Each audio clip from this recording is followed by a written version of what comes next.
Bonjour et bienvenue sur ma chaîne, ça fait un moment. En l'honneur des 62 ans de l'indépendance du Gabon, j'ai décidé de faire une vidéo sur le Tolibangando. C'est parti.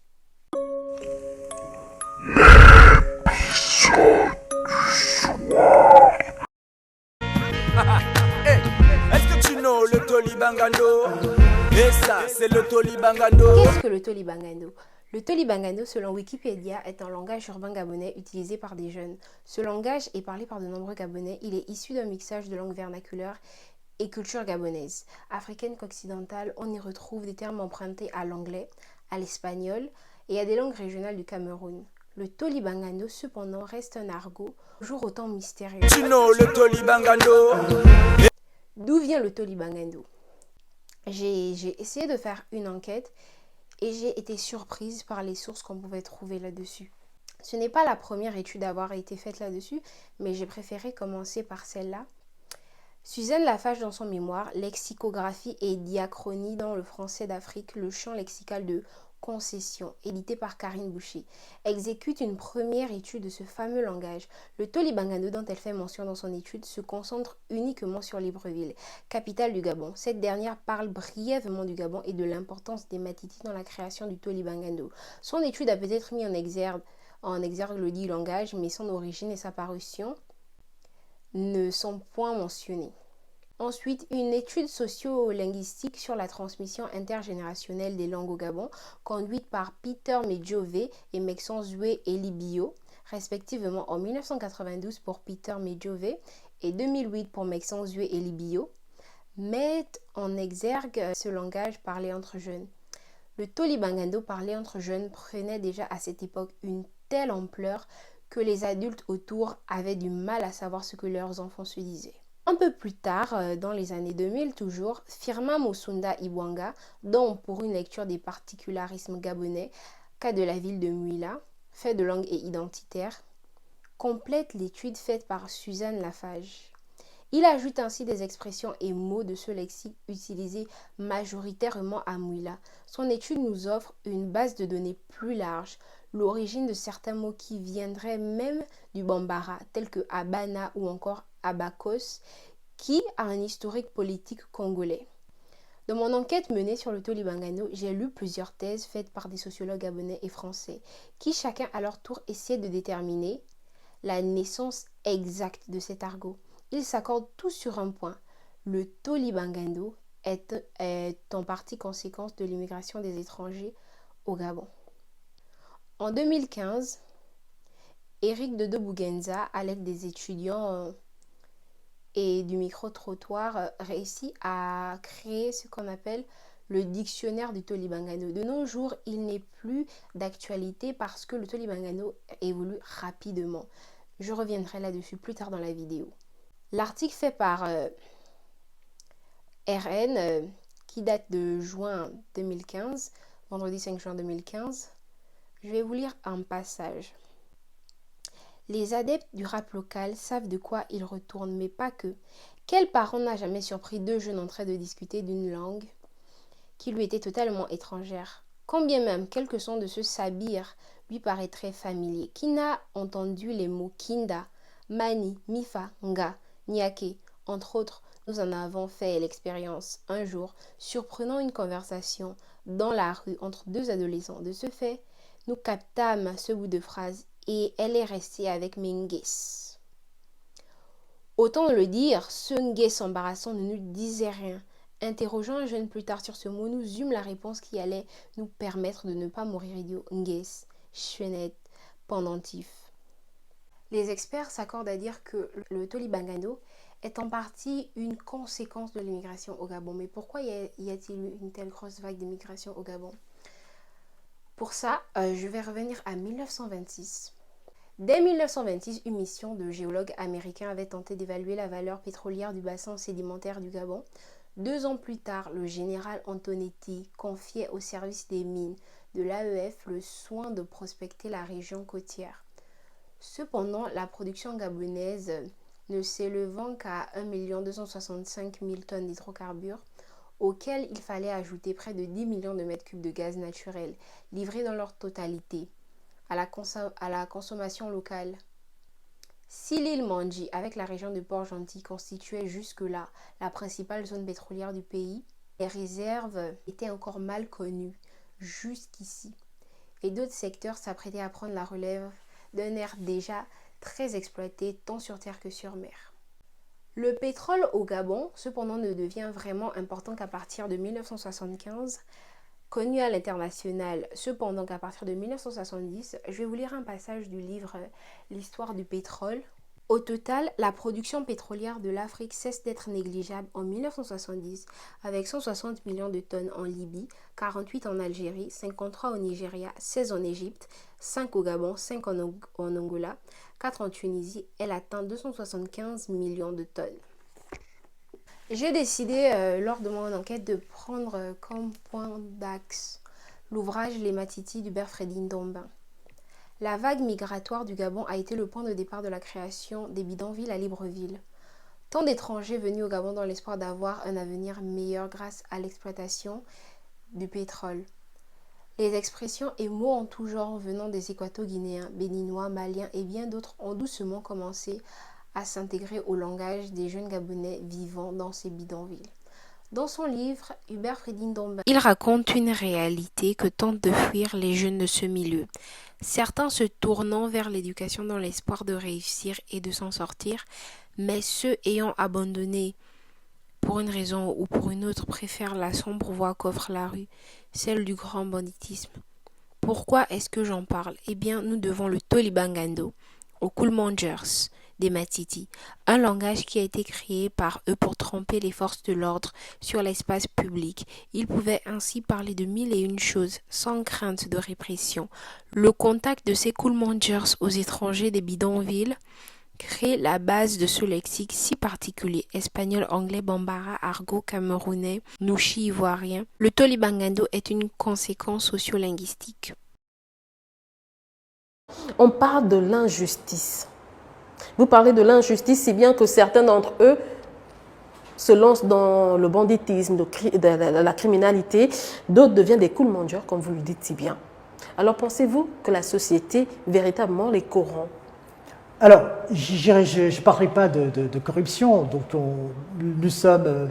Je crois que c'est Thomas Hobbes qui le dit, hein, la société corrompt. Absolument, mais nous sommes dans le contexte en fait sociologique où il y a effectivement des conditions qui permettent à une population de devoir affronter un certain nombre de difficultés pour accéder à un certain bien, à un certain bien-être. Et en face, on a effectivement une population qui n'a pas à faire beaucoup d'efforts, donc voilà, ça vient tout seul, on est né là-dedans, on grandit là-dedans. Ils ont eu la chance d'avoir des parents. Hein. Et ces sentiments, et c'est là que naît cette espèce d'injustice qu'on se dit, mais pourquoi eux, ils sont là-dedans mais on ne pousse pas la réflexion plus loin, qu'ils ont eu des parents qui ont travaillé, qui sont cadres dans l'administration, dans l'entreprise. Tu know le Tolibangando, et ça, c'est le Tolibangando.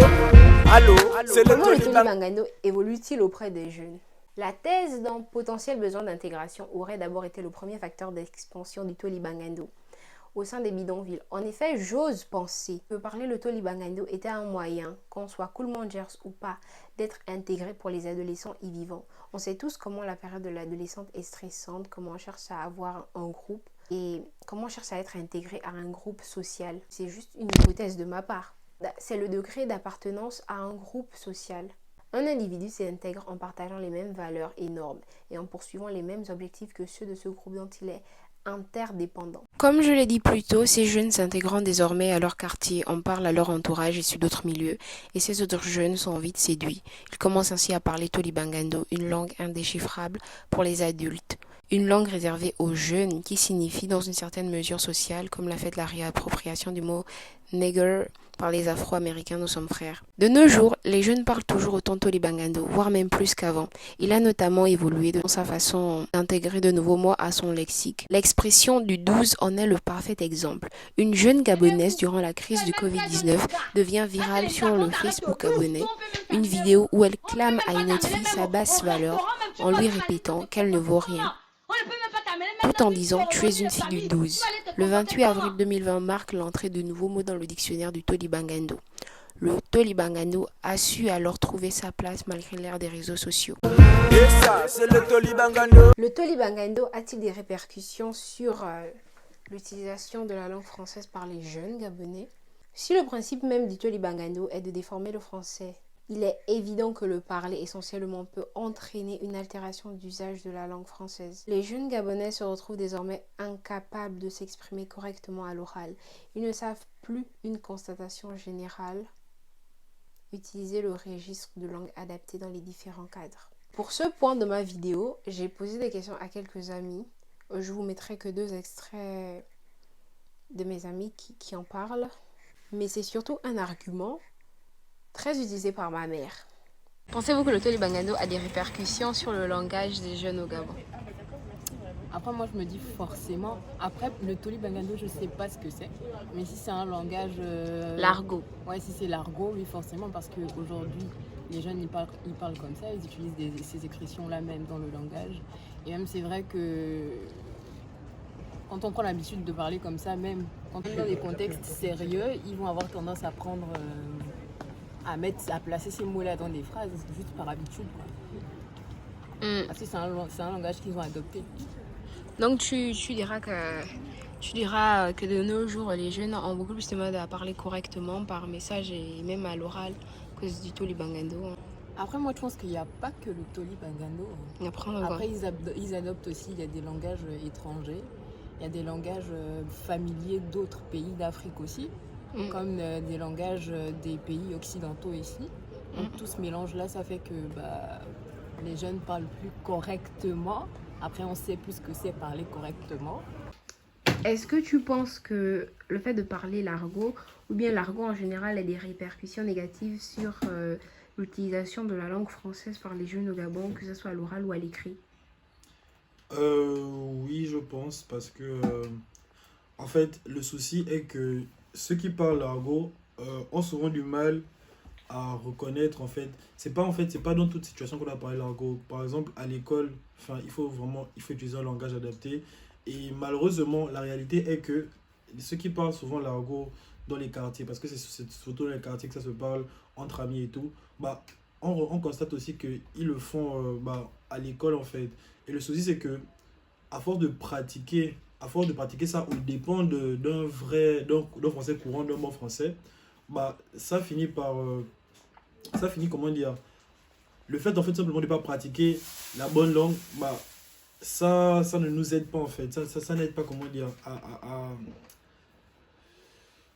je sais pas comment expliquer cela. Est-ce que tu know le Tolibangando? L'influence musicale du Tolibangando. Nous connaissons tous le titre iconique, le Bilangoum de Mauvaise Haleine. Les paroles sont très explicites. Est-ce que tu know le Tolibangando? Est-ce que tu connais le Tolibangando? Lors des communants, Emma Seigneur Lyon mettent en exergue cet argot identitaire des jeunes Librevillois. J'aurais aimé dire ils défendent ce langage, mais non, car j'ai eu la chance de poser la question à l'ordre des communants et il m'a tout simplement répondu que ce qui leur a inspiré la chanson, c'était le langage des jeunes Librevillois dans les quartiers. C'est tout. Des fois, il ne faut pas chercher bien haut. Au fil des années, la musique a été l'outil de communication du Tolibangando à travers le pays. Parlé principalement à Libreville, il a atteint les 8 autres provinces. Il a atteint les 8 autres provinces rapidement à travers la musique. J'ai décidé de classer les générations musicales expansionnistes du Tolibangando en 3. La première constituée d'artistes tels que Mauvaise Haleine, Eben, La Fuente, Tina, qui mélangent argot gabonais, rime et mélodie. J'ai décidé de prendre seulement ces artistes parce que ce n'est pas tous les artistes des fin années 90, années 80 qui rappaient ou chantaient en utilisant de l'argot. Et bien sûr, ceux que je cite, ce ne sont pas les seuls, mais je me suis servi d'eux comme support pour ma vidéo uniquement. Que je suis vraiment j'ai l'air d'une bête télétif, toujours en pétard, mais j'ai pas le temps de les peigner, ça va me mettre en retard, même si je me balade nu, ton problème il est où? Il soit dans son état normal, les habitants de la forêt, les petits gabonais, laisse ses adversaires là, à oui, bon, l'esprit compétitif. Mais son casse-feeling c'est que c'est un vrai acteur, toujours dans ses cartes, faut le voir quand il me Charles, c'est à croire qu'il tourne un film. Par exemple, c'est clair qu'il n'a pas le dos du tout, mais devant moi il se tue à jouer les fils de Mobutu. Du coup, dans ce que j'ai appelé la deuxième génération musicale du Tolibangando, on remarque tout de suite qu'il y a plus de chanteurs comparé à la première. La première génération, c'était surtout des rappeurs plutôt que des chanteurs. Le Tolibangando, début 2004-2006, est acquis par la grande scène musicale des jeunes artistes gabonais. Ils le chantent désormais comme on parlerait le français de base. Je vous laisse avec quelques extraits. Une Goumoutou qui est devenue pensée, ma peau a percé. M'a tué le Jeannot, elle roule en Prado, ma peau a percé. Tu vas te was girl, tu verras qui a inventé les das girl. Le fils de son père, c'est même pas la peine si... Elle est dit Panda, sort avec moi, aussi avec un autre. Elle est mon Grimba, mon Shiba. Calme-toi, je t'envoie chez le Sai, maman. C'est pas parce que tu mets des talons d'âme, maman. Tu parles, tu pousses la carte. Moi, c'est 5 heures de gage, tu finis à l'hôpital, maman. La Mininga ne paie jamais en deux. La troisième génération de Tolibangando est certainement celle qui fait couler le plus d'encre au Gabon. Donzer accusé à tort en 2017 d'encourager les mœurs légères chez les jeunes et le banditisme à Libreville. L'oiseau rare ex-Bangando qui fait désormais de la musique très appréciée par les jeunes. Je vous laisse avec quelques extraits. Le tonnerre qui perd, il est poignardé, goudronnier, chef des goudronniers, opération n'est pour briller. Le tonnerre qui perd, il est poignardé, nanano, dans le Kobolo. Les allos du matin disent que le speed rend fou. Les gens qui disent que ça tue le stress. J'appelle le DJ, je veux un marteau de Colo Colo. On t'a bangé à la gare, tu vas l'île. C'est une clé de côté, Manisa Bengale. J'ai amené en gaz, la gola, belle Pégasi. Pour revenir sur le Tolibangando, si l'on part du principe que son lexique se compose d'intégration d'autres langues, d'événements de la pop urbaine gabonaise, des mots tels que Gouma, Modia ou Babière peuvent-ils être arrachés du nouchi des Ivoiriens pour appartenir à part entière au Tolibangando? En effet, le mot Gouma est totalement dénaturé de son sens premier lorsqu'il est utilisé par les jeunes Gabonais. Le mot qui de base signifie se faire quitter de façon humiliante par son ou sa partenaire pour une autre personne, les Gabonais l'utilisent tout simplement pour désigner le cœur brisé, avoir le cœur brisé. En outre, l'hostilité que manifestent les jeunes Gabonais sur les réseaux sociaux face au Tolibangando pour le nouchi, en disant, je cite, « Ce n'est pas de notre faute pour les Ivoiriens, c'est trop chic ». Ne serait-ce pas là encore un procès contre nous-mêmes? En définitive, que l'on aime ou que l'on n'aime pas le Tolibangando, il fait partie de notre histoire. Beaucoup l'ignorent, mais cet argot raconte l'arrivée du pétrole au Gabon, de la grosse vague migratoire dans les années 70 au Gabon et la fin des années 60. Il raconte l'importance de la musique jeune, des conséquences du grand banditisme dans Libreville et de la précarité criarde de la capitale gabonaise.